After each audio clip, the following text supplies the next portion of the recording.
Don Bears fans, what is good, Breeze Nation? It's your boy Pat the Designer back at it again. Appreciate you guys for tuning in for another episode of the Windy City Breeze Sports Talk Daily. On today's show, what are we seeing in the national media right now, right, boy? What do you want to talk about? A pivot here. We got Justin Fields. Could he be the MVP?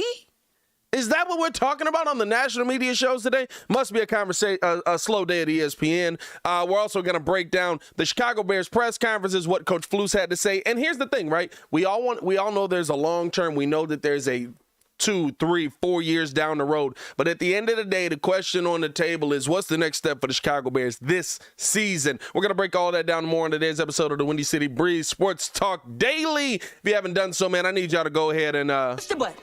Come on. Push the button. Come on, push the button. Yeah, come on, push the button. Hit that like button, subscribe to the page, man. We do talk Chicago sports daily on this channel, and we are live for the show Monday through Friday from 11 to 12 every day, so make sure that you are tuned in with us.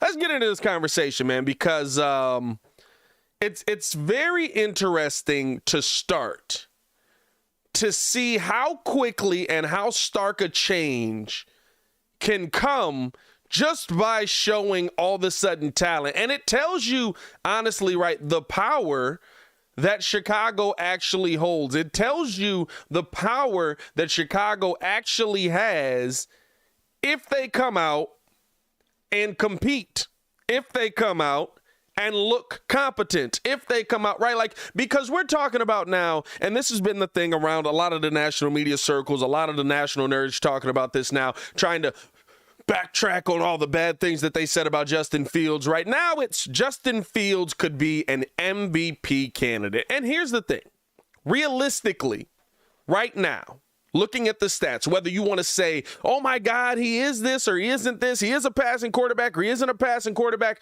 Lamar Jackson won his MVP when a lot of people said that Lamar Jackson was a runner and not a passing quarterback. I think Lamar Jackson has kind of upped his game. So I'm not saying that with the way Justin Fields is playing right now, he couldn't win an MVP. I'm not saying that with the way that Justin Fields is scoring touchdowns, he couldn't win an MVP. And I think a lot of people see a lot of the same things that we're starting to see, right? Because they're focusing in on the Bears a little bit more. They're paying a little bit more attention to the Chicago Bears now, right? Like they're seeing now that, hey, this kid's not only doing this without help, but without top tier wide receivers, without top tier offensive linemen, and he's making a lot of these plays on his own. So I get, right, like all of a sudden the looking at Justin Fields and saying, could he realistically be an MVP? But here's my thing, and I think this is the thing that it always will come down to no matter what.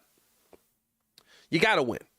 And right now the Bears aren't doing enough winning, in my opinion, for Justin Fields to be even considered as an MVP. Right now, the Chicago Bears aren't doing enough winning, in my opinion, for Justin Fields to be even looked at or talked about as an MVP. And that's what it comes down to at the end of the day. Now, here's the thing that I do believe, right? The fact that we're talking about this, the fact that we're putting him in these circles, those are good things. That means that you're starting to see now what Chicago has been seeing the entire time, that this kid just needs a little bit of help, just needs somebody to help him along, needs somebody to show him what that next step is, right? Like, you're seeing the things that we've been telling you have been a part of this kid for 2 years, and that Matt Nagy was absolutely ruining him. And so for me, right, like I'm looking at this and saying there's a positive to this, but let's also be realistic with what we're seeing. Justin Fields is not an MVP candidate and shouldn't be an MVP candidate because, and I guess it kind of comes down to what you think the MVP is. But for me, right, like, one, you have to be winning, in my opinion. If you can be a great player, you can be a dominant player, but how does it affect your team winning?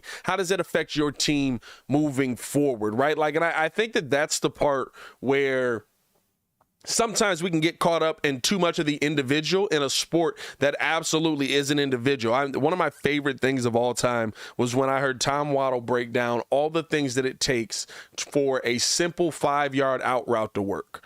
And it's just so many moving pieces. And so, yeah, right, like, can I say that Justin Fields is doing a lot of these things on his own? And so maybe that's a reason why you do look at him at MVP?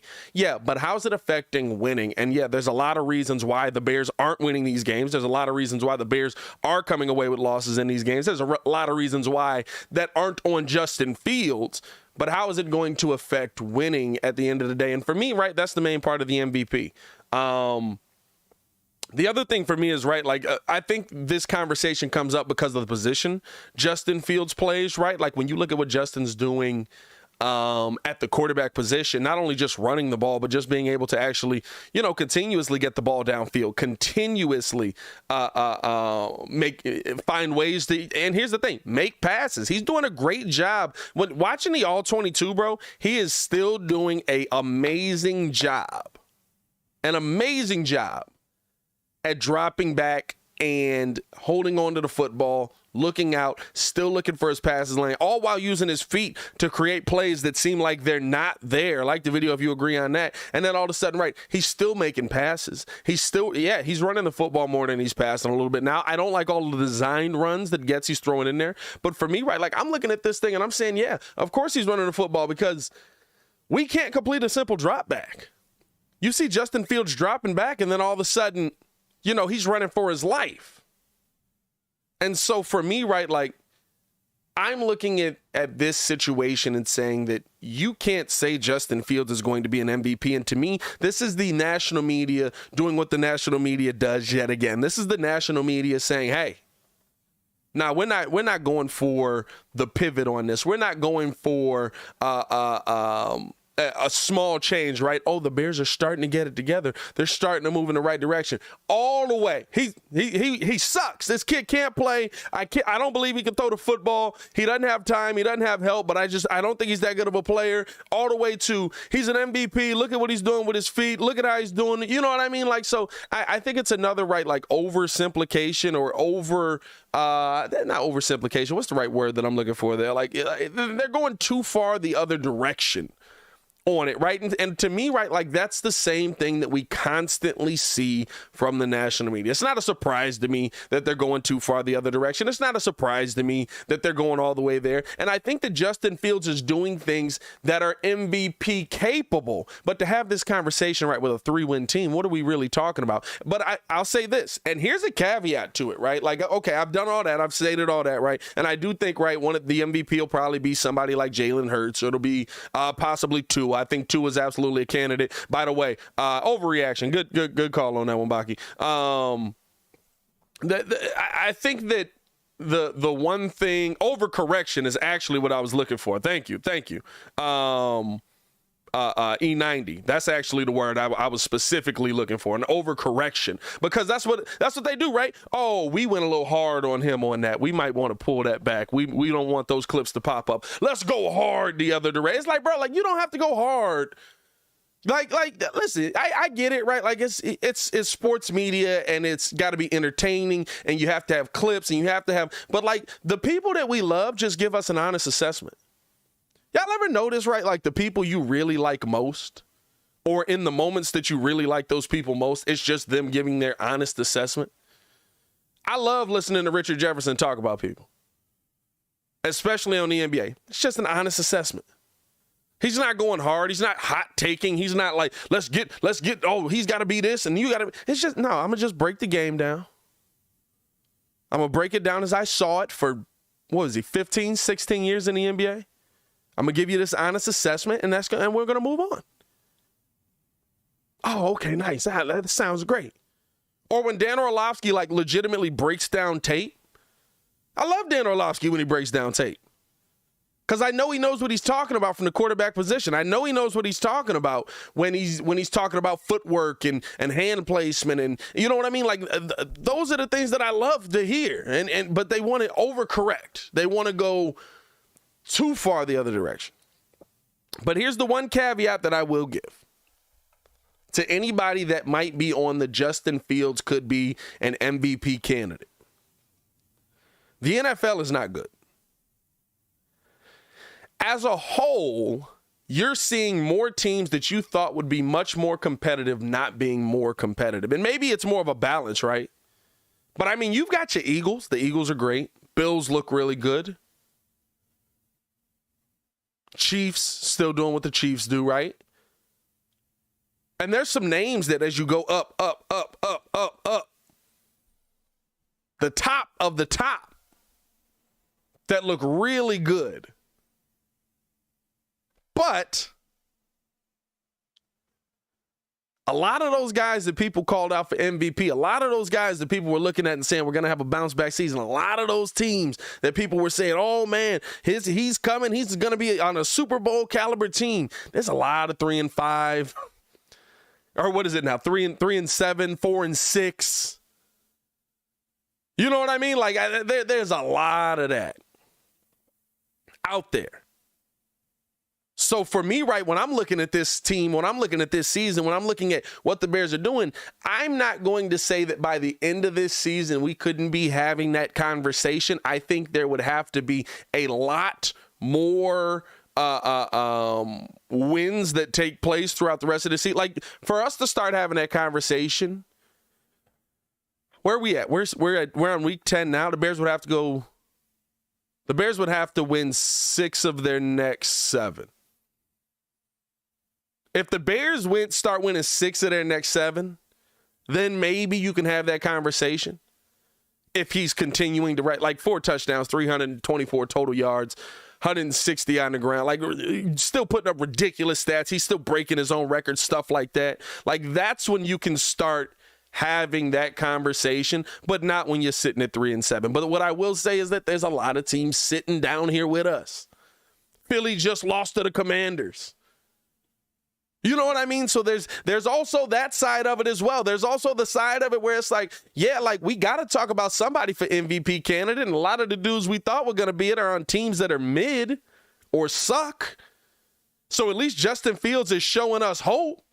Yeah, I mean, like that's the only way that I see the Bears or that I see Justin Fields even sniffing consideration for this award. But to me, right, this goes to Tua, this goes to Jalen Hurts, this goes to, and it should go. And you know what? I'll put Tyreek Hill in there. Tyreek Hill should absolutely be in the MVP conversation to me. What we're seeing him do, Tyreek Hill, where's he at now? I think he's about to break 2,000 receiving yards in like a week or two. Let me see. You know what I mean? Like that's like you start having conversations about those guys. And not to say that they're not, right? It's just weird to see Justin Fields being included in that. Let me see. I want to see where Tyreek Hill is at because that's somebody that I think is being looked over. And right, here's the thing. I'm hearing more conversation. Okay, no, so I was tweaking. So he's got 81 receptions this season, 1,148 yards, 4 touchdowns, 14 and a 14-yard average on the season. He's got 1,100 yards already. He's got 1,100 yards. That's who you want. And I'll say this, right? To me, that is the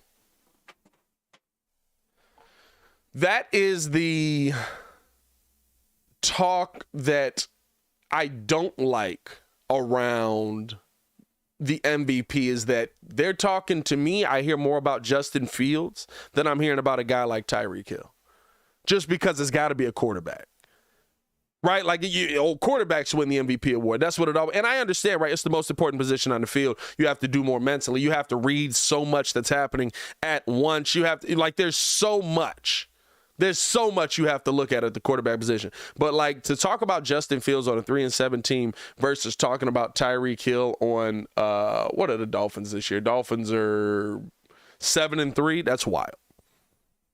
That's a little bit wild. Like the video if you agree, man. Subscribe to the page. We do talk Chicago sports daily on this channel. It's the only channel talking Chicago sports. How Chicago talk. So make sure that you get in tune with us, man. I do start work next week, so these are probably going to be pre-recorded. But my goal is to record these at about 5 a.m. so that it'll be relevant news for the day, or I'll record it the evening before, and you'll just hear my thoughts on what happened the evening before. And if there's any updates throughout the day, very much like for people that were a part of the channel before, it was a daily show. If news breaks, right, I'll record a video from work off of the phone, drop that mug. We're going to have headphones. I'm still going to have all the equipment or smaller equipment that I can take with me, upgrading a little mobile setup and stuff like that. So there's a lot of stuff that's coming that way. So I appreciate you guys that are rocking with us and tuning in on the show on that side, man. Here's a question that I want to ask the chat. And shout out to everybody in the chat, man. We got Baki in the chat. We got Charles Alvarado in the chat. Charles, what's going on, man? Me and Charles went to high school together. We got Red Sea Gaming in the chat. What's going on? Baki in the chat, of course. YouTube in the chat. I like that name. R. Mart in the chat. Broski Bear in the chat. What's going on, man? Appreciate you guys for tuning in the chat. Here's a question that I want to ask the chat. And here's the question that I think you have to... The question that I think you have to focus on is tough. It's tough to say, right, for the rest of this season because we know what this season is. Steve-O in the chat, what's going on? But when you look at where the team is, how the team's been struggling, how the team's been playing, right? Like struggling, but still being successful, right? I think Baki just dropped that gem in here, and I saw that this morning. Bears, leading the league in scoring over the last month. So when you see the direction of the team, when you see what's happening on the field, when you're seeing, right, like how we're winning these games and then how we're eventually losing these games, I know the long term is there, right? Draft capital, cash, go out and get players in free agency, go out and find the right guys in the draft, stuff like that. But when you look at this season right now, what's the next step this season? Because this season ain't over, right? I don't want this to stop. There's a lot of people that are like, man, Justin Fields has developed, and they're talking like the season's over tomorrow. We got 10 weeks to go, or 7 weeks to go. 8 weeks technically, because we got a bye week. We got 8 weeks to go. Right?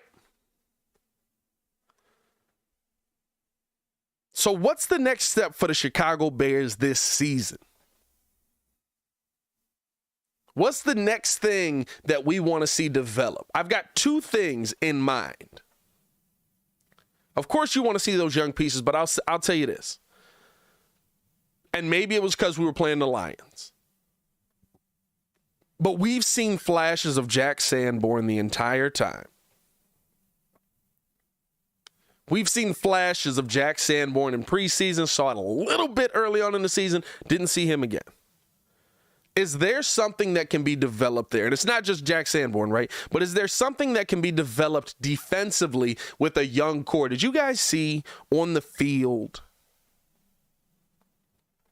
when they showed the like the names of the players and stuff like that, and they're breaking down kind of like where they went to college, stuff like that, different things, and showing you the lineup where they're positioned at, how many rookies are on that field. And the funny thing about it to me is, yeah, you can see how many rookies are on the field, but it doesn't talk about how many second-year players are on the field as well, right? Like you were talking about Dominique Robinson, Jack Sanborn, Jalen Johnson, Kyler Gordon, Jaquan Brisker, right? Like so many young players. Is there something that we can find that can be developed the rest of this season? And now, right now, I'm really looking at Alan Williams, because here's the thing. While the defense looks atrocious, defense can't get a stop, I understand that there's a lack of talent there. And on the other side, there's usually more talent that you're going up against offensively. Very hard to stop Amon-Ra St. Brown, especially with a injured Jalen Johnson and a guy that what was I going to say? And a guy that just, Amon-Ra St. Brown is ridiculous. He's ridiculous. That's really what it comes down to. But is there something that Alan Williams can develop on that core? Because you know what? I can say the same thing about the offensive side of the football, and Luke Getsy has shown me development. So now I want to see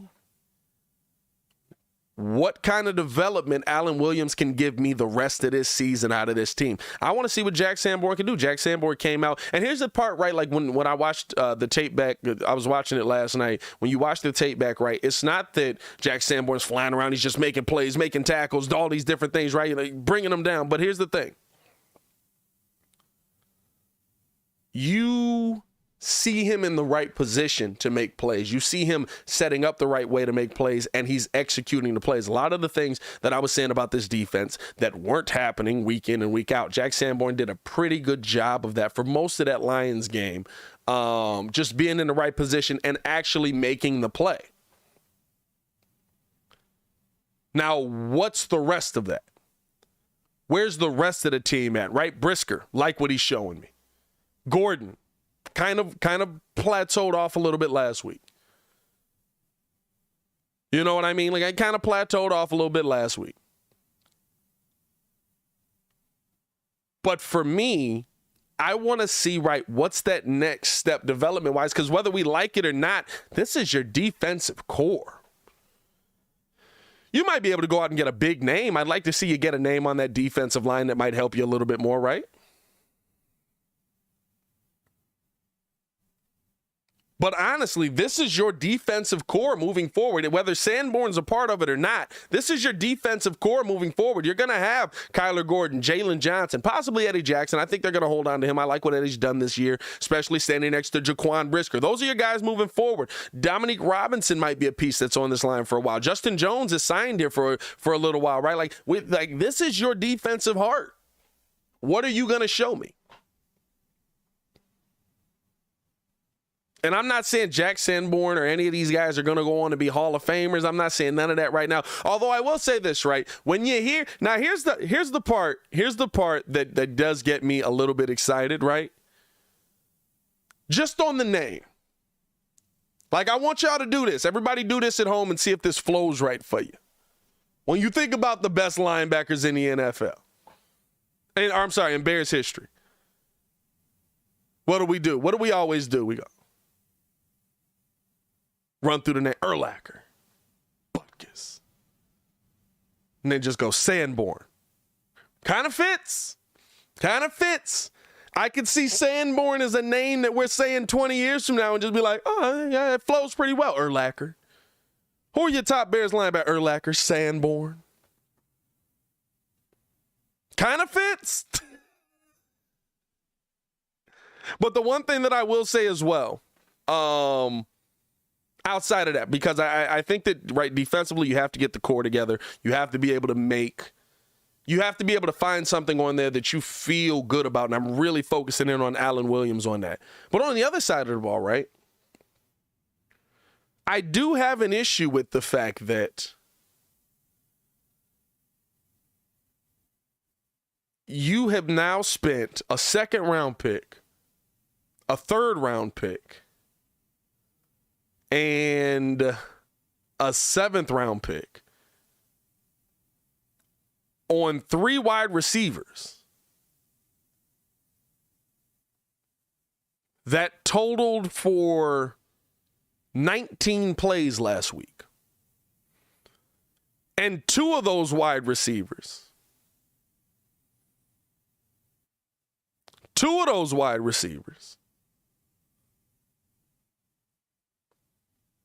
weren't a part of any of those 19 plays. N'Keal Harry was a healthy scratch, right?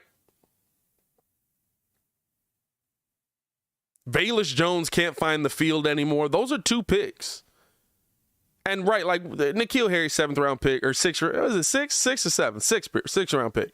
6th-round pick, not losing my mind. But you just traded now a 2nd-round pick, and Chase Claypool can't find the field. That's what I want to see for the rest of this season.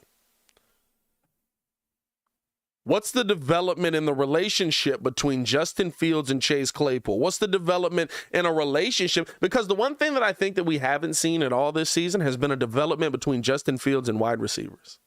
I know he likes Mooney. We've seen a development in Justin Fields and Cole Kmet. Love that. Need that. Give me more of that. But this season, we have not seen a development between Justin Fields and, outside of that, right, really any of his wide receivers. Flus, what's going on?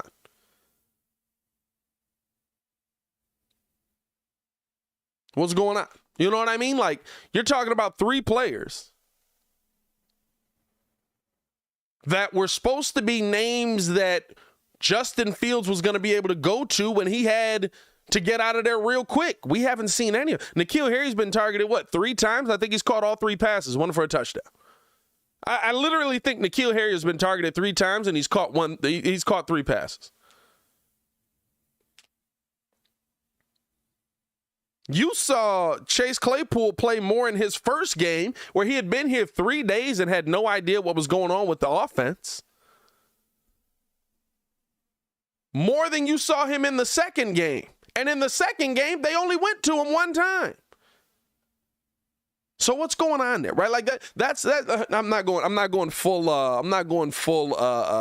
What's his name? Windhorse on y'all. What's going on over there in Chicago practice? But like I'm looking at this and I feel like, right, we haven't seen a development between Justin and any wide receivers this season. I knew the relationship was there with Mooney. I knew that Justin would be able to find Mooney. But you knew you had to develop a rapport with somebody else this season, and the guys that it seems like he has developed a little bit of a rapport with, they just can't catch the ball. Pettis is EQ and most of their touches are end arounds, right? I love that he's built up this relationship with Cole Kmet, but you have to have, I think the thing for me is, right, if you're going to have a successful offense that includes Darnell Mooney, being heavily used, you have to have somebody to take that pressure off of Darnell Mooney. And I thought bringing Chase Claypool here would do that. I thought that, and listen, it's 2 weeks in. I'm not losing my mind. He's learning the offense. He's figuring it out. But like, it's tough for him to learn the offense if you just don't use him in the offense in week 2. And especially with Detroit's DBs out there, I feel like you missed an opportunity there to get the ball to him. Now, I love the development of him and Cole Kmet. I love that relationship growing, and maybe that's something they want to focus on. Maybe that's a long-term move. But I don't think you spend a second-round pick on Chase Claypool if you don't think Chase Claypool could possibly be a long-term move.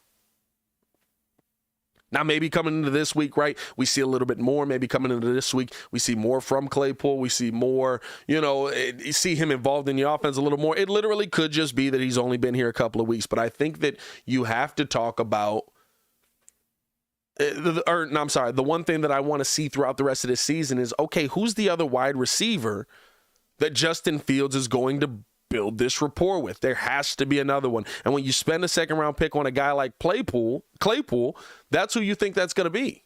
You don't spend a second-round pick on a guy if you think he's just going to be a cog in the offense.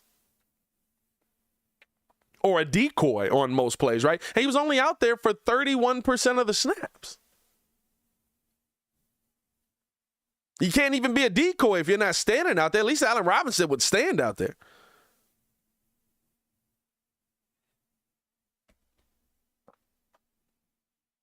And so I want to figure out, right, like, and I think it's, to me, I don't know, maybe it's something they're seeing in practice, maybe it's something that they're seeing, right, because for me, N'Keal Harry being a healthy scratch is weird to me, and the fact that Getsy really hasn't gotten N'Keal Harry any looks in this offense. I thought if you're spending a pick on a guy that you think is a flyer, and of course he comes in injured, you realize, right, there's going to take some time to work him back into the offense. But he's been back in this offense for, 3 weeks now? And I think we've seen a total of 3 passes go his way. I think we've seen a total of 3 passes where he was actually the focus on the play, right? Like, why are we taking flyers on these guys and we're not trying to see what – it's a development season no matter what. It's a development season no matter what. I know you're trying to win and stuff like that, but why are we taking flyers on these guys if we're not going to utilize these guys on the field? Claypool, I understand and give him time for that. But remember, right, in preseason, it was, oh, man, Harry's here. He looks big. He's going up making catches. He's going up making these plays. And then, like, we haven't seen any of it. And maybe that's on Justin a little bit more, right? Maybe Justin is kind of looking and he's like, hey, listen, you haven't been here all season. I just don't have that built up with you. I'm not focused on building that up with you right now. We're gonna focus on getting the ball to people that I've already got this relationship built up with. And I'll say this: that is a lot of being a quarterback in this league, right? Like, just having that relationship built up and having that trust built up, right? Like, that's a lot of being a quarterback. He has a trust of Mooney. He knows that if I throw this up to Mooney, Moonman's usually going to go up there and get it. He has a trust with now Cole Kmet, right? Where he says, hey, listen, he said in his press conference, I talked about this yesterday. In his press conference yesterday, he says that Justin Fields, I'm talking about, says that they did not complete that pass one time in practice. The deep shot that goes to Kmet going to the outside when he gives the low and then cuts up. And he said they didn't complete it one time in practice. That's trust. Hey, we didn't complete that, but if it's there, I'm going to get it to you. You know what I mean? So I think that's, to me, at the end of the day, what are you focusing on outside of what we know Justin believes in? Because the things that Justin believes in and he trusts the most, that's not leading to making the weapons that he trusts life easier. I don't know if I'm saying that the right way even. Like, my thing is, if Justin trusts Cole Kmet and Justin trusts Mooney, the defense is going to say, okay, let's take away Cole Kmet, let's take away Mooney. He's got nothing else on this team that he trusts. And so I want to see that trust built up, and it's someone else, right? Like if it's N'Keal Harry, if it's if it's Chase Claypool, I don't care who it is, right? But there has to be somebody else on the field that you feel like that's a threat. Justin believes in that guy. Because if it's only Kmet and it's only Mooney, that's easy to take away. Right? Like that's how you get to that last play where Justin Fields is just running for his life, trying to extend the play, trying to find somebody downfield because nobody's coming open, and he also doesn't have time to plant his feet. And again, offensive line plays a lot into that as well, right? Because what is N'Keal Harry? What is Chase Claypool for us, right? Those are the guys you want on your deep routes. Those are the big bodies you want downfield going up for the 50-50 balls. That's what those guys are to me. And there's probably quite a few plays that just don't have time to develop. It's not even probably. There are quite a few plays that just don't have time to develop with this offensive line. You know what I mean? Like, there's so many plays that they just, like, you see somebody streaking down the field, but it's going to take 2-3 seconds. Justin Fields is already getting hit underneath. He's trying to just get away. He makes a play. You know what I mean? Like, there's so much of that happening this season. So I also understand it from that aspect. But to me, right, like, that just means, okay, let's work Claypool in on some things maybe in the middle. Let's work him in on some things underneath. Let's work Harry maybe on those deep routes to where now we're focused on Chase. We're focused on Mooney. We're focused on all the way. And now N'Keal Harry streaking down the sideline, right? Like, I think those are the things. And my favorite part about this, and like the video if y'all saw this, bro. First off, if you're in here and you haven't liked the video yet, I need y'all to do me a favor. We got 93 people in here. Go ahead and push the button. Come on. Push the button. Come on, push the button. Yeah, come on, push your button. hit that like button, subscribe to the page. We are going to get into Flus and Cole Kmet talking at the podium as well today, but the Detroit Lions, on a few plays in that game, had 2 spies on Justin Fields. They weren't even worried about covering the field, which is even more, to me, a reason where I'm like, you got to get this ball out. You got to be able to find some lanes here. They had a DB, and a linebacker on a couple of plays, just dedicated. Well, it was Okuda, and I don't remember the linebacker's name, but on a couple of plays, just dedicated to watching Justin Fields. And I was like, bro, they're really just not trying to cover the field. They're just only worried about Justin Fields. And Justin was able to kind of pick them apart using his speed and being able to use his arm, right? Like, I think if you go back and look at the play, I think where Cole Kmet gets his first touchdown, I think they have that kind of set up, and it's why it opened up the open passing lane. But they're focused so much on Justin Fields that they're not even willing to put as many people in the field. You got to find a way to build a relationship with some of these other guys, man. And I think those are right. Like, the only 2 concerns, like, honestly, those are like the only 2 concerns that are the only 2 things that I really want to see the rest of this season play out. I want to see that development with the receiver room. I want to see that development on the defensive unit. Is there ever going to be anything out of those guys that are there? Because you spent a lot of high draft capital. Like, there needs to be, to me, some focal point. And I know, right, like, that's going to be a lot harder to do without a 3 technique coming up the middle. It just is. It just is. But right? Like, is there a core here that we can build up that we can look forward to seeing week in and week out for the next 5-10 years? That's the question that I think surrounds this Bears team right now, man. Hey, appreciate you guys for tuning in and rocking with us, man. Hit that like button, subscribe to the page. We do talk Chicago sports daily on this channel. It's the only channel talking Chicago sports, how Chicago talks, and make sure that you get in tune with us, man. Want to listen into Coach Flus at the podium. Coach Flus was breaking down essentially what he's seeing from Justin Fields, what kind of development he's seeing from this team as a whole, and what he's really looking forward to in these coming weeks, right? A lot of positivity even through the losses, which is something that's very interesting and surprising to say. But let's listen into Coach Flus, man, as he broke down what he's seeing from this Bears team. Really just had a team meeting today. Guys are finishing up their walkthroughs. And what they do with the walkthroughs, they go through about 10 to 12 plays.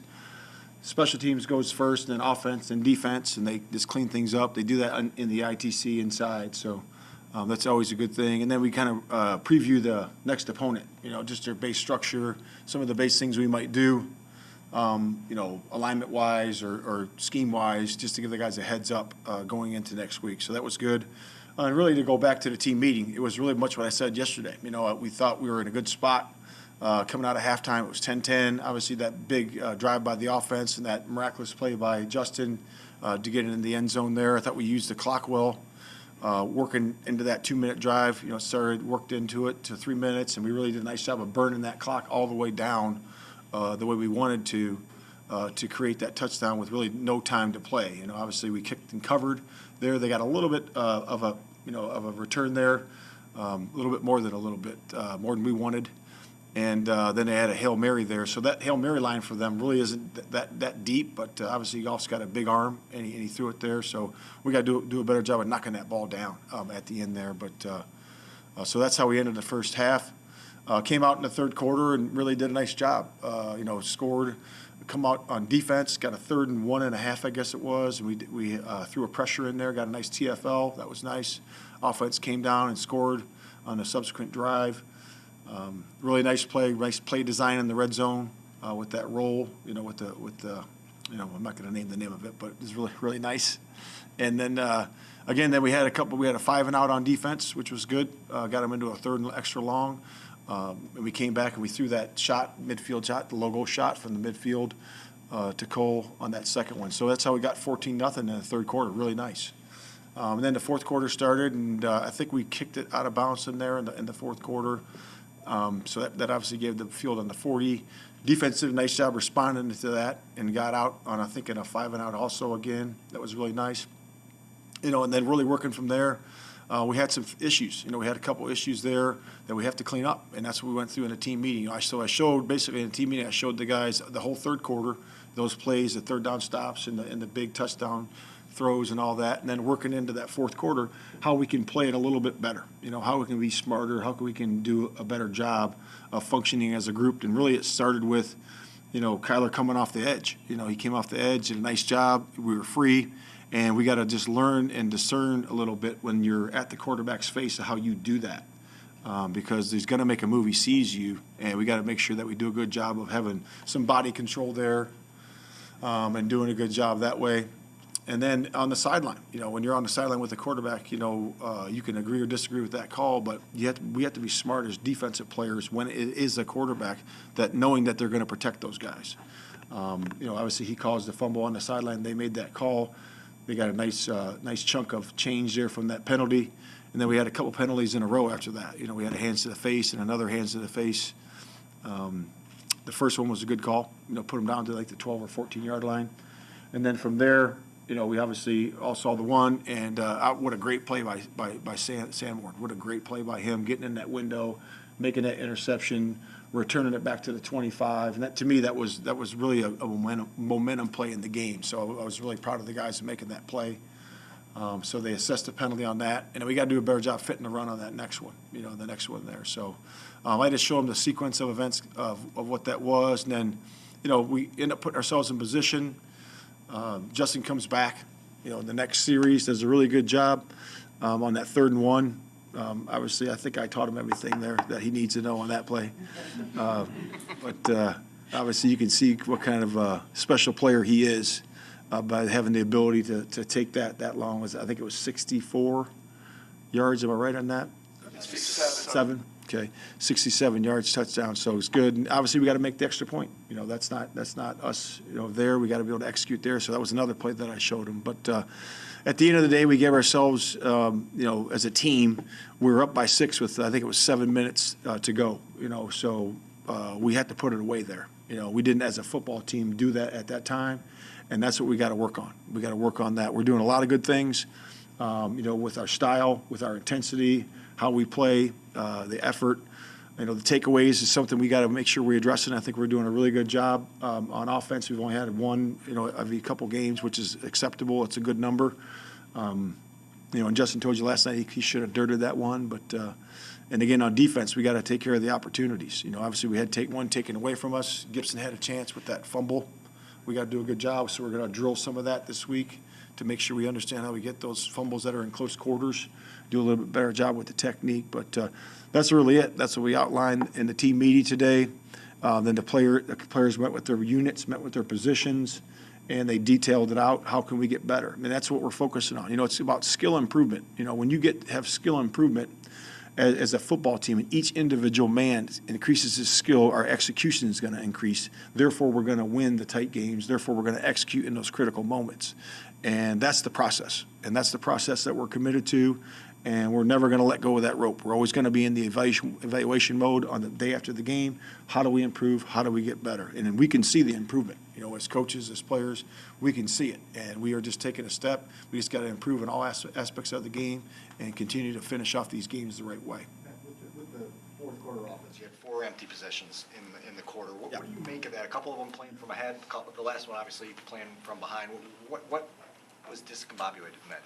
Yeah, I mean, it just comes down to be able to execute in that moment. We got to do a good job of executing. If we get to third down, or even if we get to fourth down, we got to be able to execute in those moments there. And then on defense, we had a 3rd and 9 where we didn't execute. We didn't play good enough man coverage in there. The pressure wasn't tight enough, wasn't fast enough, didn't hit the quarterback on that particular one, and it wasn't good enough. So again, it comes down to execution. All we have is the TV copy here, but it looks like they're bringing 5 against your 5. Does the ball was there someone open downfield? Does the ball need to be out? What's the right way? Yeah, it was just man-free coverage. They had a guy hugging up on the tight end. That tight end blocked out on the defensive end, and then he hugged up on it. So there was pressure there. We got to do a better job protecting on that particular one. But it's all about being able to just sit back there and deliver the ball, and it comes down to protecting them too. Why is it so much more difficult to execute in like the fourth quarter in these games ahead or behind than it is previously in the game when you were executing? Yeah, I would just say that it's the operation. We got to do better on defense, operating in those moments, and you got to do a better job on offense. We got to keep practicing that and do a better job of executing in those moments. Does anything change? I mean, it's a little bit more, the mechanics of 2 minutes a little bit different, when you look at it that way. But again, it still comes down to execution. You have to practice those situations a lot and talk about smart situational football a lot. But is there any substitute for doing it for real in a game? There's nothing like the game, but you try to create your practices game-like situations, where you create that intensity. We do go ones-on-ones. During training camp, when we do those situations, 3rd down, 2 minute, it's never 1s versus 2s. So we try to create that environment for them. Do you expect Herbert to miss any time of the injury? We'll do injuries on Wednesday, but we'll see. We'll see where he is. So on that 3rd down, the 44-yarder, what does Jalen have to do better on that play? Just stay connected. Keep his feet moving. Stay with the guy. Keep his feet moving in that moment. How much do you think the oblique hindered him? Yeah, we don't make excuses. He was out there playing. We got to play. Now, with Justin Fields, from a defensive perspective, why do we see so often that defensive backs are not able to get angles on him? What's happening where those guys are just so often safeties and cornerbacks out of position once he gets into that level? Yeah, yes, like for that long run on 3rd and 1. And others. Yeah, and others. Yeah, I would just say speed. He's got tremendous speed and he's very strong. So he steps on guys pretty fast. So he doesn't do a lot of wiggling once he gets into that backfield, defensive backfield. He puts on the gas and does a good job. He understands angles and speed.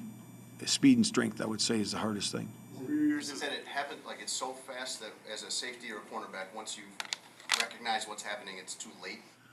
Yeah, I think it's, because, obviously defending guys like that, similar to that. I don't know if there's any really like him in terms of the strength and the speed, but he just breaks down angles really fast. How rare is it to see a guy step in the middle of the season, an undrafted rookie like Jack Sanborn, make as big of an impact as he had in the last couple of games? And what has impressed you most about him? Yeah. So he's born with good instincts, so he has that, he's able to discern and read his keys and be on plays fast, so that's very helpful to him. I've had linebackers like that over in my career, that guys can really know where the ball is every time. They're able to see, read, the steps of the back, but also see the lineman in front of them for the keys, and have their eyes move to one spot to another to diagnose plays really fast. And he has that ability. He likes to hit. He's a guy, if you're a linebacker, you have to like that part of the game, the physical style of the game. And he's also has the good ability to pressure. He can get one-on-one with the back and has a good ability to get slippery and slide to the side to stay vertical in that rush. And he's smart. He's really smart, really understands the defense. But yeah, he did a nice job. Excuses for a player who's playing through a situation.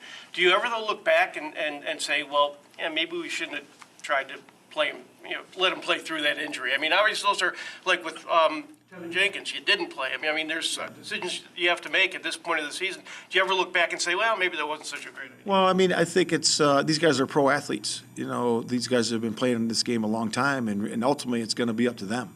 So they say they can go. That means they can go, and we have to trust them, and we really leave it up to them. We know that there was some sort of a type of injury, but we leave it up to them. And those guys, when they say they're going, they're going. So. On the touchdown to combat, the long one, two-part question. What do you like about the way that play was designed and run? And from a defensive lens, what created so much confusion for them that allowed him to? We have a bunch of ways to run those types of plays. I mean, we have several. I mean, probably more than 15 ways to run those types of plays, with different looks and different motions, and those are plays that have been around. I mean, they've been around the league, from the Shanahans, Kubiaks, all the guys that have designed these plays from the beginning, and they're hard to defend because you're looking at defending, what you think is going to be a post, a wheel or whatever that might be, and all of a sudden now it's running a post corner. All the way across the field. That's going to be caught 45 yards on the other side of the numbers. So if you're not tying in different people into that coverage, those are very difficult because, if it is man, for example, I know that they were confused and got sideways on the coverage a little bit, but if you're in man, this guy's still running away from you, so running away from your leverage point. So you got to do some things in there that you can defensively that can help yourself. You said you were going to expand the package for Chase, and he didn't. Yeah. He kind of took the snaps dipped a little bit. What was the reason for that? Yeah, I think it was 19 snaps. I think he had 2 targets on the day. But, a lot of times it's, he's the primary and they're covering that. You go to the secondary, So, Getzy and I visited about that this morning, and that's pretty much what it was. So, yeah. Matt, you mentioned some of the penalties. We had the hold on Braxton Jones, the second hands to the face on Jalen, and then the thing out of bounds. Do you think there needs to be increased accountability for referees when they make these kind of bad calls? Because, players make mistakes, they can get fined. Should there be some sort of accountability for referees? Yeah, I mean, I don't think that's really my question to answer. I think that I'm here to coach the team, but I would say this, that there's things in the game that happen. And we as players and coaches have to overcome adversity. Adversity comes in many ways, as I said yesterday. And you as a football team have to look at each other now and say, okay, that's that. Okay, now let's move forward and let's overcome this adversity through execution. And at the end of the day, guess what? We still, at the end of the day, it was 7 minutes. We were leading, and we should have closed the deal, and we got to get that done. So we got to make sure we're squared away with that. Last one, Pat. When you first interviewed here and when you took a look at the Bears' job and analyzed what was here, having Justin as a potential franchise quarterback, obviously he wasn't there yet. What does that do for the attractiveness of the job and for the ceiling when you're analyzing, well, what do we have here before? Yeah, I mean, I think it's appealing, when you're looking at different types of places to go, you take spots for that reason. And the number one spot you look at is quarterback. And you study and look at that, and I love what I saw. And I'm loving what I'm seeing even more since I've been here for this amount of time. What specifically did you like? Just what I'm seeing now. The athleticism, the toughness, the grit, the ability to make special plays, and he's done that. Oh, man, that's Coach Flus. I love Flus, bro. They be asking Flus some dumb questions, and he really be looking at them like they got a third eye, bro. It cracks me up. I mean, bro. I love his breakdown on Sanborn, man. I love how he's talking about Jack Sanborn. I kind of felt the same way, right? Like I thought it was just a lot of I thought Jack just he seems like a smart player. Like he seems like somebody that's just finds the right position, finds where he has to be, finds what he's got to do, and does it, right? Like it's not a question on it. There's not, him trying to figure it out. It's just, we got to make this play. We got to do this, right? Like, so that cracks me up, bro. It cracks me up that, like, bro, they hey, bro, Flus just be like, y'all not getting no money out of my pocket. When he said that, they asked him. Do you think the refs should be held accountable? That's not on me. I'm here to coach the football team. Y'all not getting no money out of me, bro. Stop playing with me. Oh, man, I love Flus, man. Listen, I mean, you listen to him talk, right? And I like that. Here's the thing that I get from Flus in that. The one thing that I really took away. He's asking a lot of the same questions we are, right? That's something that I really like from a head coach. You just spent a second-round pick on this guy. I just got through asking the question, right? Like, how do we not see Claypool more in that? And immediately you see Flus talking about, I talked with Getsy about that this morning. Hey, what's going on with Claypool? Why aren't we getting him involved more, right? And he basically says, right, like, some of these plays, he's the first option, and Justin goes away from him. But it's still, I believe he's on the field for 19 snaps, right? Like, that's still not enough snaps. 19 snaps, 2 targets, that's not enough time on the field. I still have that question. But I like that Flus is sitting there, and he's like, hey, I got the same question. What the heck's going on here? Why are we not using this guy more? You know what I mean? So that Steve-O said, hey, how can you stop Giannis on a fast break? You can't. Those are the questions they ask, bro. I swear, some of the reporters crack me up here, bro, because it's just like, it's just one of those things to me where, like, you're not getting us, and maybe he's not going to give us the answers anyway. Like, y'all know how football coaches are. They feel like they're the smartest guy in the room, and they have to withhold their government secrets. But I would like to at least know that the questions that we're asking some of these guys out here actually have to do with what's happening outside of just like, hey, we really feel good about Justin. Do you feel good about Justin? Yeah, I feel good about Justin. Hey, Jack Sanborn caught that interception. Do you feel good about Jack Sanborn? Yeah, I feel good about Jack Sanborn. I just want a little bit more. That's all I'm saying. Let's listen in to Jack Sanborn. Speaking of Jack Sanborn, let's listen in on Jack. Jack was talking about kind of, growth at the position of what he was seeing out there that first day. So let's listen in on what he had to say about just stepping in and having to make plays right away, man. I mean, it was not like Jack had an opportunity to get himself figured out. Like, they were like, hey, you're an undrafted rookie and you haven't played much. Get out there and let's see if we can figure this out for you. And Jack did a really good job for somebody who got their first, I mean, what is that? That's probably his first, I mean, off of like a short week, right? First full week of practice, first going out there versus a team that essentially no pressure was put up against. I thought Jack Sanborn did a pretty good job. Let's listen in on what he had to say. Jack, even though it was negated, can you walk us through the interception, just kind of how you reacted and what you saw as that play unfolded?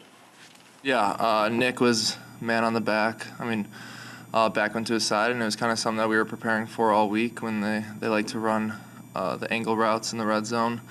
especially to 32. And so, I was there to provide some help for him, and, it kind of played out exactly like we wanted to. Don't know if Goff saw me, and was able to make a play on the ball. How have you been settling in the last couple of weeks? I imagine the first start probably felt special. What did the second one feel like? Felt good. I mean, and it feels good any kind of chance you get, and and I think that speaks to the guys that we have on the defense, and especially the guys that we have in the locker room. Is I'm able to feel comfortable and be myself, and yeah, I think that speaks to a lot of them. Coach Evers is talking about your instincts. He's talked about that a couple times. Is that something that you've always had? Did that develop like slowly but surely? Did you when did you first realize that you had the instincts to play that position? I got no idea. I mean, I don't know. I've been playing linebacker for a long time, and I think it. Hold on. Bro, what? Fam, this is what I'm talking about, dog. What? When did you realize that you had the instincts to play that position? What you want him to tell you? When he was 8? What are we talking about? How you going? Here's my question. How you gonna write about that? Like, they writing it. Like, what are you gonna write? What does that question do for your article? Jack Sanborn realized when he was 6 years old that he would one day be a middle linebacker. What does that do? Ask these some relevant questions, bro. Ask this man about the game, bro. What are we doing? What are we doing? These mugs sitting here talking about when did you realize that you had the instinct? Nobody's practicing this. Like, when I have I'm gonna get back to the interview. I know this is a random rant, but when I have an interview on my show, like, I practice the questions I want to ask. I don't just write something out like the night before. Like, I sit here and I think and I practice the questions that I want to ask, especially from a kid that's making his second start and played really well. When did you realize you had the instincts to play this position? Shut up, dog. Experience I've kind of had, and watching guys play the position. I was fortunate enough to be at Wisconsin, and growing through there, I was able to see kind of how really good linebackers played the position that were ahead of me. And so I think from that kind of introduction to the position, learning it, seeing what they do, I give them a lot of credit, and then it's just kind of experience. And the more opportunity you have to grow. Any other positions growing up? Any other positions growing up that you didn't feel that instincts at, like youth football or high school or anything? I mean, youth football, you'll play all the positions you really can. But I think it's totally different. But once I got to high school, no, it was pretty much mainly linebacker. Dog. This man just played a whole game versus the Detroit Lions, and they asked him about you. All right. Who is someone's ahead of you, any of them in the NFL right now? Yeah, I mean, TJ Edwards, Jack Sitchie, Zach Bond, plenty of guys there at Wisconsin, and they've all, Chris Orr, and they've all helped me in a lot of ways. Jack, since April, who here in this building has been most helpful to you and just kind of getting you comfortable and bringing you along? I mean, I don't think I'm gonna single one person out. I think it's a collective effort and a lot of people, and but I think it's kind of the linebacker room from the start. That's who we're all around each other the most. We're in meetings together, and just learning, and that's what this game is about. It's all about improving, all about learning, and getting better. From the past 24 hours or so, you ever take a moment to pinch yourself and go, wow, we went from an undrafted free agent rookie to now leading the team in tackles? Yeah, I mean, I think it's important, and I think it's something that I kind of learned throughout college is, everyone is very fortunate to be where they are, and I think it's something that you got to do from time to time because everyone's so focused on, getting better, winning the game, and everything that comes, and because it's so challenging, and I think taking that 3 seconds, 5 seconds to really kind of breathe, soak in the moment is is something that's important and something that you can take when you look back and be like, man, I remember that moment. And, you know, it's something that I don't know if a lot of people do, but I think it's something that's sometimes important, but at the same time, it's, you know, you're focused on so much more. Picks obviously don't get a choice of where they're going to get selected, but you had a choice. Why did you pick the Bears, and did you have any other opportunities in free agency? I mean, it kind of happened very quickly once the draft ended, and you know, I think just you know, I wanted to be in Chicago. I want to be a part of this team, and I think a lot goes into that I don't know if I'm really gonna get into, but you know, it was kind of where I wanted to be, and you know, kind of felt comfortable. To that end, Jack, you seem like you're in the right place at the right time. Is there something, or what is it about this defense that just seems to fit you, or do you think that doesn't matter? Do you know, whatever defense you'd be in, you'd be successful? Is there something about this defense, so Eberflus's defense, that really allows you to be good so quickly? I mean, I wouldn't say the system doesn't matter. I mean, I think the system matters a ton, and, you know, I don't think it's just me being in the right spot either. I think it's you know, everyone's got a job to do on each play, and man, I'm sorry I keep stopping this. I got to go back. Did he say the system don't matter? Right spot either. I think it's to be good. That doesn't matter. You know, whatever defense you'd be in. And Jack, you seem like you're in the right place at the right time. Is there something, or what is it about this defense that just seems to fit you, or do you think that doesn't matter? Do you know, whatever defense okay. He's saying, no, do you think that doesn't matter? Bro, I was about Is there that. something about this defense, so Eberflus's defense, that really allows you to be good so quickly? I mean, I wouldn't say the system doesn't matter. I mean, I think the system matters a ton, and, you know, I don't think it's just me being in the right spot either. I think it's you know, everyone's got a job to do on each play, and I go out there and I try to do my job to the best of my ability. And I also think, though, that, you know, sometimes I'm fortunate to be in the situation, but a lot of times, you know, I'm not the one that really, other players out there kind of help put me in that situation. I mean, you look at even the game this past week, you know, the first sack that I had, if Joe doesn't take that back right out to the flat, then, you know, that's going to be an easy score. And, you know, he was able to get through guys, pick him up, and then, you know, I got to reap the rewards of it, but, you know, there's so much that goes on in each play that one person can benefit on, but there's a lot to it. Process. What kind of feedback were you getting? Like, what's your understanding of why your name wasn't called in the draft, right? Like, I mean, I think everyone's got an idea, but I don't. No, you know, it's just it just happened, and you know, something that is in the past, and I'm just trying to move on from. Okay, now that last question intrigues me a little bit. I'm not going to lie to you. Maybe somebody in the chat can fill me in. Did Jack Sanborn wild out in college or something? What happened?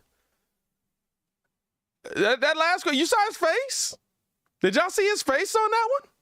Well, he was like, why didn't you end up getting picked in the draft? Well, I think a lot of people know. But like what don't I know? Somebody fill me in. What did Jack do? Because I don't know on that one. I'm lost on that one, dog. What was he wilding? Y'all know college ain't like. I saw a bunch of muds on. I had a bunch of muds on Twitter going at me like because I said I wanted the Bears to go get Buddy from Ohio State. And they were like, oh, well, he's not out for another year, you idiot. And I was like, I don't know. I don't really watch Ohio State that much, so I have no idea when this mug comes out. But he caught the ball really nice. It looked good. Hopefully we're not in a position to get him, I guess, now. But, yeah, if somebody knows what the heck Jack was talking about there, was it just that he was Kenny said, because I'm 6 foot and white? Was it just that? Was it literally just, did they do your 6 foot and white thing on it? I don't know, bro. That was pretty bad. That was a pretty bad, not on Jack's part at all, but those were some of the dumbest questions that I've heard, bro. They asked that man, when did you figure out that you could play football? That's not smart. We got 107 people in the building, man. Hit that like button. It'd be so dope if we could get 100 likes on this video, man. Appreciate y'all for tuning in and showing love, man. I don't, if anybody knows what the heck Jack was kind of like side-eyeing about, let me know on that as well. Broke down a lot of stuff today. We will be back live tomorrow from 11 to 12, so tune in with us on that as well. Jack Sanborn, there's nothing I can break down from the interview because y'all didn't ask him. Did they ask him? They asked him one question about the Detroit game. They asked him one question about the Detroit game.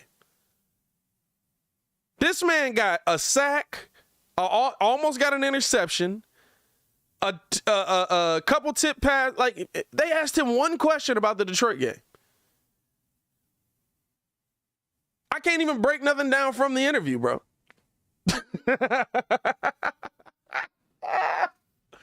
Oh, Chicago media, y'all are hilarious, man. Hey, we'll be back live tomorrow from 11 to 12, so tune in with us on that. Hit that like button, subscribe to the page. We do talk Chicago sports daily on this channel. It's the only channel talking Chicago sports, how Chicago talk. So make sure you get in tune with us, man. Appreciate everybody who pulled up and showed love. Jack Sanborn, I'm sorry that you got to deal with those questions. Same to you, Floos, but at least you kind of know how to deal with them. As always, man, it's your boy Pat the Designer back at it again. To continue watching our Chicago Bears content, click the links on the screen or check the links in the description below. Make sure you check out the video from yesterday where I'm talking about, what was I talking about in that mug? I didn't forget the video from yesterday myself. Hold on. Oh, how the Bears are developing, and are the Chicago Bears developing Justin Fields and his team the right way? Tune in with that video, man. I appreciate you guys for tuning in for another show. As always, man, it's your boy Pat the Designer back at it again. Y'all stay safe out there, Chicago. And if you're listening on the podcast side, make sure you leave a 5-star review. Peace.